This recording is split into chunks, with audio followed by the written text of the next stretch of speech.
And now, a passage from Old Brunswick, The Story of a Colonial Town, by E. Lawrence Lee, Jr.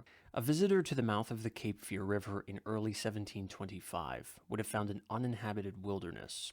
No white man lived within 100 miles, and even the Indians who had once lived there were gone. Other than the sea, only a trader's footpath connected the region with the outside world. The visitor might have chanced upon the ruins of former habitation, which would have been the remains of earlier efforts of the English to settle there.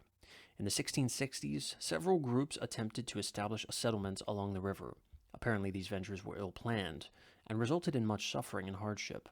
In 1667, the Cape Fear was abandoned, and the lords proprietors, to whom Charles II of England had granted the Carolinas in 1663, shifted their interest to other parts of their vast holdings.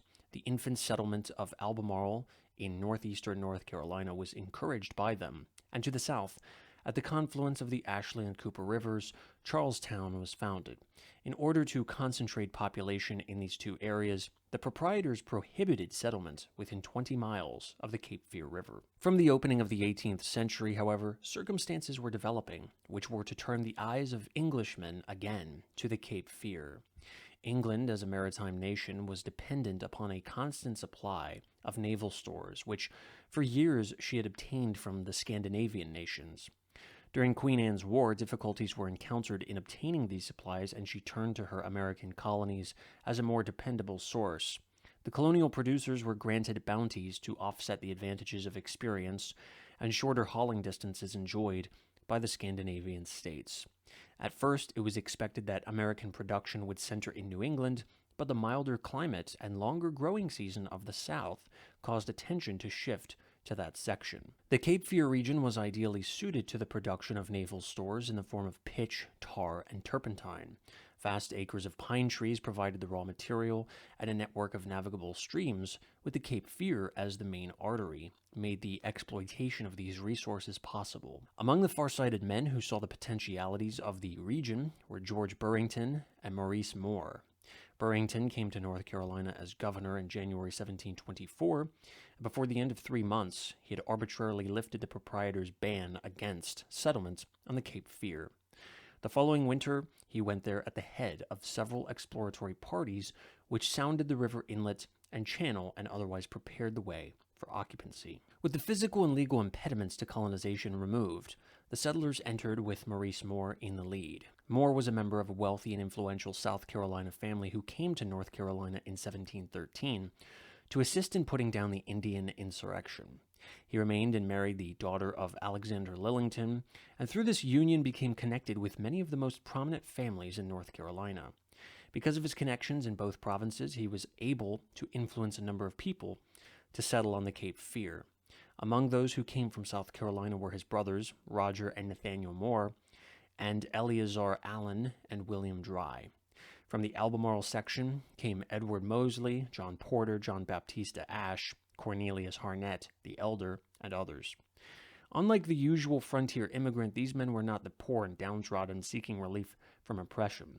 On the contrary, many of them were men who had attained wealth and influence in their former homes, and were seeking new opportunities to increase their economic and political well-being. They came with slaves and other property, and beginning with the first recorded grants on June 3, 1725, acquired vast landholdings. Not only did they secure large quantities of land, but they chose the best locations along the navigable streams. The small landowner was not excluded, but he was discouraged from entering, and so the lower Cape Fear from the beginning became a region of large plantations with an economy based not on agriculture, but on the pine forests with naval stores as the principal products. In this growing settlement, it was natural that the need of a commercial center would arise. Maurice Moore anticipated this need, and the result of his foresight was the town of Brunswick. For this village, Moore chose a location on the west bank of the river about 15 miles above its mouth, and approximately the same distance below the point where the stream divided into two branches. While the forks offered certain advantages as a location, Moore's decision was influenced by the fact that a shoal in the river called the Flats, several miles above his chosen site, blocked the passage of all but small craft. Naval stores were bulky and could be shipped economically only in large vessels. Brunswick was located in order that such ships might be accommodated. The village was situated on an elevated platform which offered a sweeping view of the river. The soil was sandy, but a good clay subsoil provided a firm foundation. The location was generally level, though here and there were depressed beds of the small streams which drained the area. A slight indentation in the shoreline offered some protection for shipping, and the depth of the channel at that point permitted vessels to anchor within a short distance of shore. Lots were laid off, and on June 30th, 1726, the first property transaction in the village occurred, when Moore contracted to sell 2 of these lots to Cornelius Harnett, the father of the Revolutionary hero of the same name. In the following year, Harnett, a tavern keeper, obtained a license to operate a ferry from Brunswick to the east side of the river. This ferry was a link on the only road connecting the northern colonies with South Carolina. The village grew slowly, but by 1729 was of sufficient importance to be designated as the seat of government of New Hanover Precinct, which was established in that year. Though the town was not provided with a system of municipal government, it was stipulated that a courthouse be built there, and that the precinct courts be held there, as well as all public and church elections.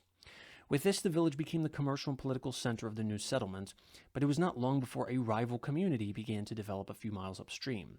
The village of Newton had its beginning about 1733, when a few traders settled on the east bank of the river, near the confluence of the northeast and northwest branches. This was a natural development.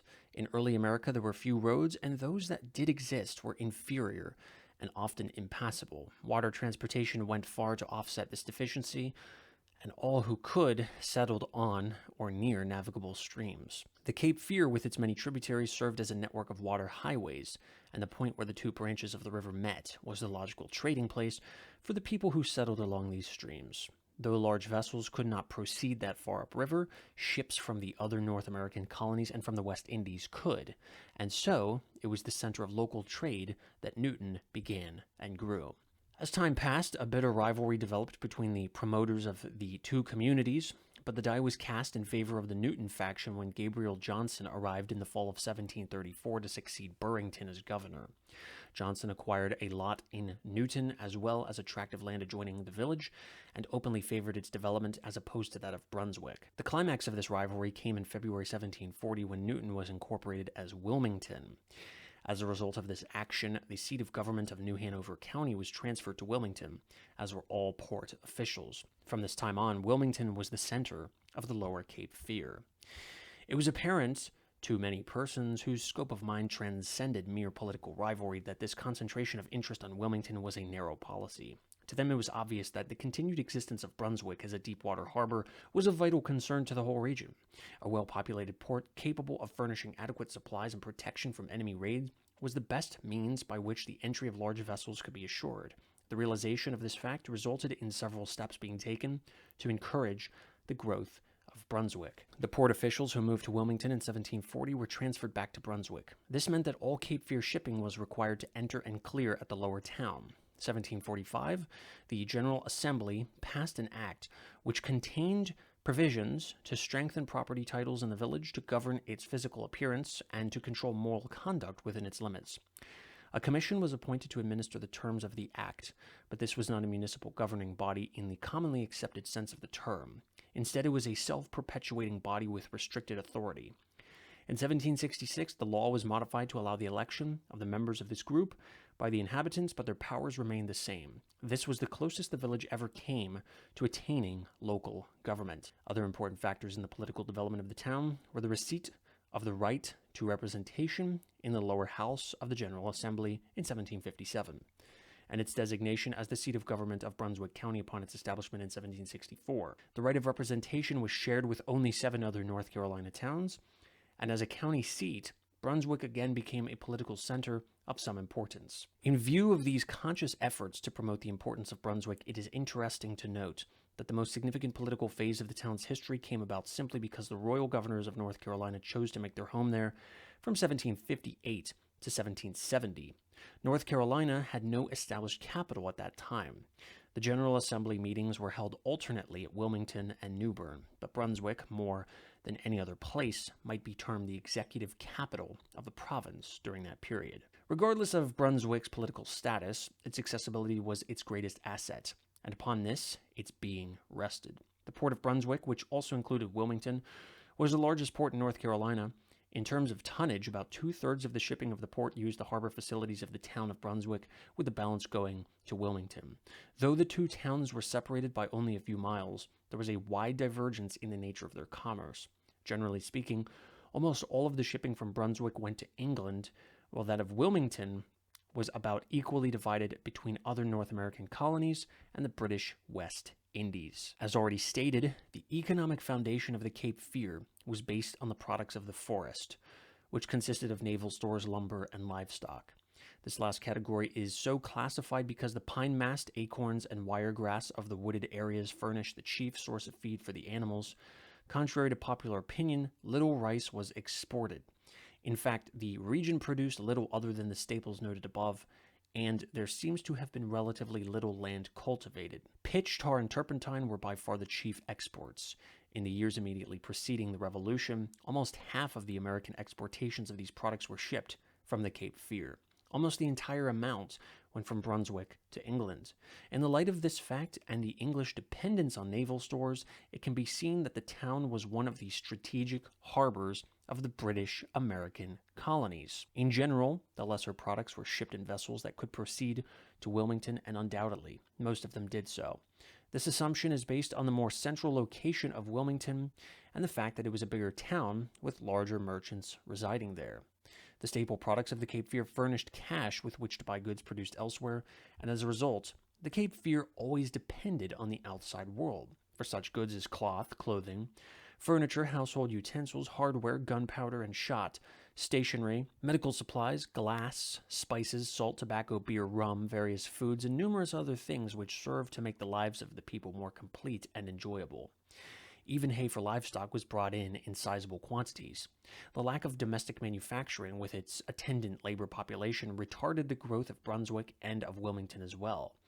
This, together with the sparse country population due to the presence of large plantations, prevented the development of a commercial center on the lower Cape Fear capable of attracting the trade of interior North Carolina. Charleston, with its more favorable prices and better selections of merchandise, assumed the role that Brunswick and Wilmington should have had in the colonial period, and that Wilmington might have had in later years. A significant factor in the lives of the people of Brunswick, and particularly of the mariners who shipped out of that port, was an ever-present fear of the Spaniards. A trade rivalry had long existed between Spain and England, and each nation made frequent attacks on the trade lines of the other. This activity was concentrated in West Indian waters, but the possibility of attack by a strong Spanish garrison stationed at St. Augustine was a constant source of concern to all the southern colonies. This rivalry culminated in 1739 with the outbreak of the War of Jenkins' Ear, and until the end of the conflict in 1748, the activities of both belligerents were greatly increased. Naval stores were among the English colonial products most highly prized by the Spaniards, and because of this, the shipping of Brunswick suffered to a considerable extent. The war was brought home to the people of the town on September 4th, 1748, when two Spanish privateers with blazing guns appeared before the town. 4 days later, the enemy was finally driven away, but only after great property damage had been done. During this raid, a mysterious explosion destroyed one of the privateers, and this fortunate incident must be listed with the courage of the defenders as the reasons for the successful expulsion of the Spaniards. This raid emphasized the exposed position of the town and doubtless retarded its later growth. Fort Johnson, near the mouth of the river, under construction at the time, offered some future security, but the fear of the Spaniards continued as long as Brunswick existed. According to local tradition, the painting Ecce Homo, hanging in the vestry room of St. James's Church in Wilmington, was among the objects of value obtained from the Spaniards as a result of their attack. Of greater significance is the fact that a portion of the proceeds from the sale of slaves and other goods obtained at the same time was used to complete the construction of St. Philip's Church in Brunswick as well as St. James's Church.